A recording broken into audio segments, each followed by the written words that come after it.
যারা মূলত 24 ভোল্টের প্যানেলগুলো 12 ভোল্ট ব্যাটারির সাথে ব্যবহার করেন, তারা কি টাইপের কন্ট্রোলার ব্যবহার করবেন, কোনটা আপনার জন্য ভালো হবে, পিডব্লিউএম নাকি এমপিপিটি কন্ট্রোলার ব্যবহার করবেন, এই সব কিছু বিস্তারিত আলোচনা করব। পাশাপাশি নন সোলার আইপিএসকে কিভাবে সোলার আইপিএস করেন, এই বিষয়টাও পুরো ভিডিওতে থাকছে। অবশ্যই ধৈর্য ধরে পুরো ভিডিওটা দেখার অনুরোধ রইল।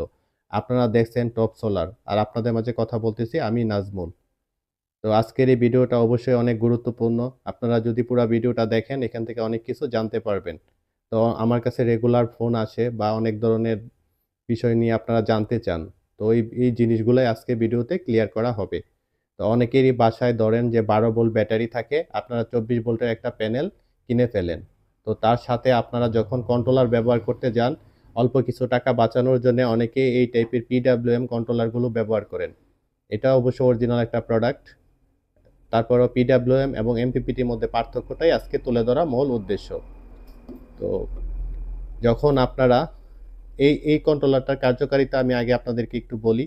এটা যখন আপনি 12 ভোল্ট প্যানেলের সাথে কানেক্ট করে দিবেন, এটা থেকে বেস্ট একটা আউটপুট বের হবে, কারণ 12 ভোল্টের প্যানেলের সর্বোচ্চ বিওসি থাকে হচ্ছে 20 থেকে 22 ভোল্ট পর্যন্ত। তো সেই ক্ষেত্রে আপনি যখন এটা ব্যাটারির সাথে কানেক্ট করে দেন, সেই ক্ষেত্রে সে কি করে আপনার 14 বা 14.5 বা 15 সর্বোচ্চ পর্যন্ত ব্যাটারিটাকে চার্জ করে, যার জন্য ভোল্টেজটা খুব একটা লস হয় না এবং সে পর্যাপ্ত এম্পিয়ারটা আপনি এখান থেকে পান।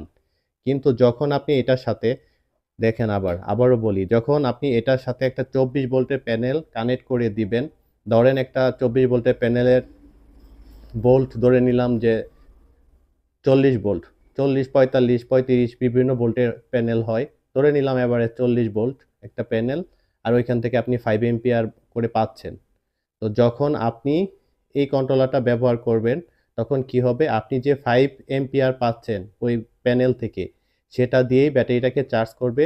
আর আপনার যে 40 ভোল্ট আসতেছে, সে ভোল্টটাকে ডাউন করে 14 ভিতরে রাখবে, বাট সে ওই ভোল্টেজটাকে কোনো কাজে লাগাতে পারবে না বা এম্পিয়ারে বুস্ট করতে পারবে না, যার জন্য আপনাদের ওই বড় প্যানেলটা থেকে পর্যাপ্ত ওয়াট আপনি এখান থেকে বের করতে পারবেন না, যেটা আপনার জন্য লস।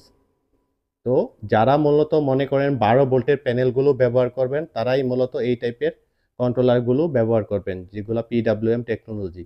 আমি আবারও বলতেছি, এটা মনোযোগ দিয়ে শুনবেন। আর যারা মনে করেন যে না, আমি 12 ভোল্টের ব্যাটারির মধ্যে 24 ভোল্টের একটা প্যানেল কিনে ফেলেছি, তারা অবশ্যই কিছু টাকা অ্যাড করে এরকম একটা এমপিপিটি সোলার চার্জ কন্ট্রোলার যদি আপনি এখানে ব্যবহার করেন, তাহলে এখান থেকে বেস্ট একটা আউটপুট বের করতে পারবেন, বা এই টাইপের হাইব্রিড যে কন্ট্রোলারগুলো আছে এগুলো আপনারা ব্যবহার করতে পারেন।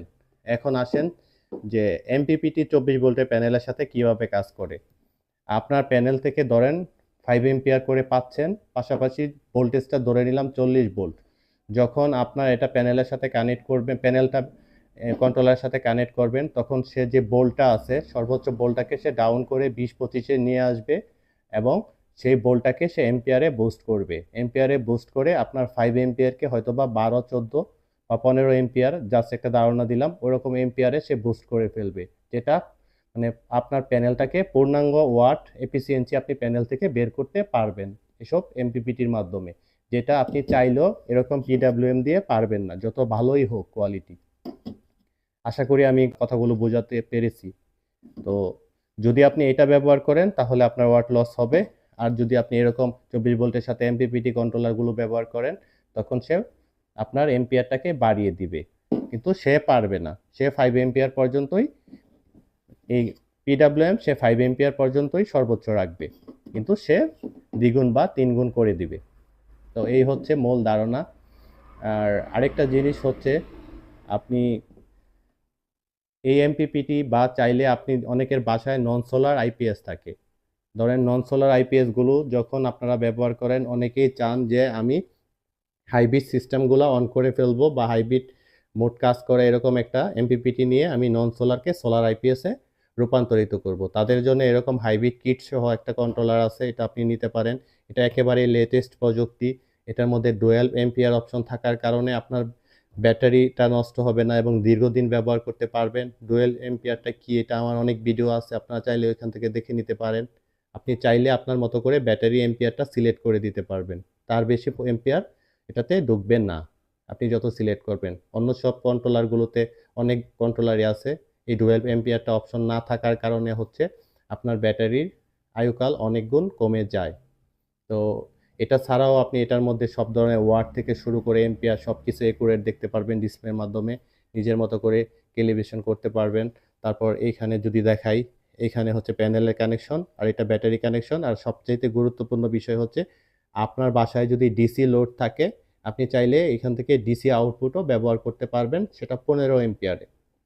তো আপনারা যদি চান যে না আমি আমার সেটআপটাকে হাইব্রিডে চলে যাব, তখন আপনি এই টাইপের কন্ট্রোলারগুলো ব্যবহার করবেন।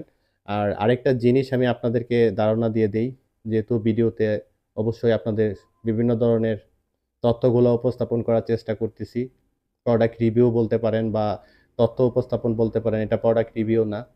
তো আপনি যখন আপনার বাসায় 12 ভোল্টের যে প্যানেলগুলো আছে, অনেকেই এটা বলে থাকেন এটার সাথে সিরিজে কানেকশন করতে চান। আপনি যখন 12 ভোল্টের প্যানেলগুলো সিরিজে কানেকশন করবেন, আপনি একটা জিনিস খেয়াল রাখবেন এমপিপিটির ক্ষেত্রে, অবশ্যই যেন সেম ওয়ার্ডের প্যানেল হয় এবং প্রত্যেকটা প্যানেলের কোয়ালিটি যেন সেম হয়। একটা প্যানেল যদি নষ্ট থাকে সেই ক্ষেত্রে আপনি পারফরমেন্স পাবেন না এবং ওইখান থেকে আপনার এম্পিয়ার এবং ভোল্টেজ দুইটাই ড্রপ করবে।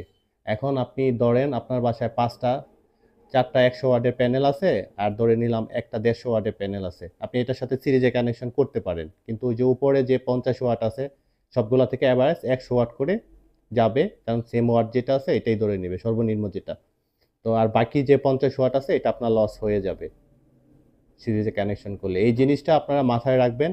আর এটা মাথায় রাখলে হয়তোবা এইসব জিনিসের ধারণা আপনারা পেয়ে যাবেন যে পুরাতন প্যানেল যদি কারো কিনা থাকে সেই ক্ষেত্রে আপনি এটাকে কিভাবে কাজে লাগাবেন।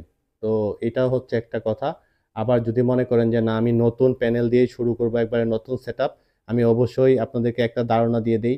যখন নতুন সেটআপটা শুরু করবেন তখন আপনি কন্ট্রোলারের পাশাপাশি যখন প্যানেল কিনবেন অবশ্যই চেষ্টা করবেন একটা নির্দিষ্ট স্ট্যান্ডার্ড সাইজের একটা প্যানেল কেনার জন্য, পরবর্তীতে যাতে এটার সাথে সেম ওয়ার্ডের প্যানেল আপনি অ্যাড করতে পারেন দরকার পড়লে। না হলে আপনার তখনও সেম জিনিসটাই আপনি মানে প্রবলেম ফেস করবেন। তো ধরে নিন একটা লঞ্জি 355 আছে কিংবা 555 বা 560, আপনি যেটাই কিনেন সেম ওয়ার্ডের পরবর্তীতে যেগুলো বাড়াবেন সেম ওয়ার্ডের প্যানেল এটার সাথে অ্যাড করবেন, তাহলেই এমপিপিটি থেকে বেস্ট একটা আউটপুট আপনারা পাবেন। এবং অবশ্যই প্রোডাক্টেরও গুণগত মান ভালো থাকতে হবে, পাশাপাশি কন্ট্রোলারের গুণগত মান ভালো থাকতে হবে। তো যা আশা করি এই ভিডিওটা যদি আপনারা পুরাটা মনোযোগ দিয়ে দেখেন না টেনে, তাহলে আপনাদের যে ধারণাটা ছিল বা অনেকেই জানেন আবার অনেকের ভিতরে ভুল একটা ধারণা ছিল, সেই জায়গা থেকে আপনারা বের হয়ে আসতে পারবেন। আর অবশ্যই যদি আমার চ্যানেলটা ভালো লাগে কিংবা আমার ভিডিওগুলো ভালো লাগে, অবশ্যই চ্যানেলটাকে সাবস্ক্রাইব করে রাখবেন, লাইক কমেন্ট করবেন। ভবিষ্যতে যেন এর চাইতেও সুন্দর সুন্দর ভিডিও বা বিভিন্ন ইনফরমেশন আমি আপনাদের মাঝে শেয়ার করতে পারি। তো ভালো থাকবেন সবাই। আল্লাহ হাফেজ।